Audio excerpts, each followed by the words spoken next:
Hi everyone, and welcome to today's lesson where we're going to be talking about indicators and what to use. So indicators are basically things that are mathematical equations that show you what the market should do based off of math. And of course, they're always lagging, but they do help traders, in their trading through math, which they can't do themselves, long equations to understand what the charts are doing. If you go in your indicators tab, you can find a long list of indicators here. There's one such as Bollinger Bands, for instance, which goes on top of your markets and shows when the market's going to be hitting certain zones. When it's out in those zones or breaking the Bollinger, that's when you're supposed to sell it. That's basically, or buy it. That's basically what the Bollinger Band theory is, right? You can see with it on different time frames how it works. 1 hour will show differently than the 15-minute because each candlestick, sorry about that, shows differently as well. Then we'll go to another one, maybe the RSI, right? Another very common one is RSI. It's basically relative strength index, shows the power of the volumes when it's in those oversold zones. It means when the market's a good chance to sell, or on the top, good chances, to sell or to buy. That's how the RSI works in relation to the market. See, it doesn't move the exact same as the market, but kind of does. So you can see when it's good to sell or buy in those zones. It's really handy, see.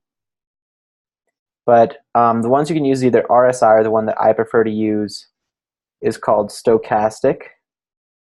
Okay, so the stochastic looks like this, but I like to change the settings on it myself. How the stochastic works is basically when the candles cross is when you're supposed to sell or buy. You can see this looks really choppy, so I change it to 8, 3, and 3. Okay, so by doing that, basically what you can see is it's a lot smoother, and it gives me those zones for me. So that's where I look for my entries, is in those overbought or oversold territories. In any of these patterns, they'll show it to you, and of course each one shows differently. So I use this in confluence with my trading buy when it's in those overbought or oversold territories. I don't really matter about when the lines cross themselves, even though that's how the indicator is meant to be used by beginners, but I use more for the zones in relation with my trading to help out with my markups as well. So again, indicators are not perfect by themselves, but they're just like one extra key, just like Fibonacci, to help understand where the market is in overbought or oversold territories, because sometimes you can see it can be in oversold like it was here, and then it can continue down more and even more, right, all this whole time. So you need to be careful with it sometimes and make sure you have markups with it. But those are some indicators to use and the ones that I use. You can use any ones you prefer. This is just one that I've stuck with and that I found the best.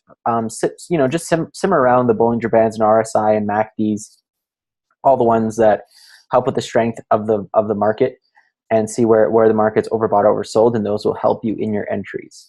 So hopefully this helped you in today's lesson about indicators. I will see you guys later.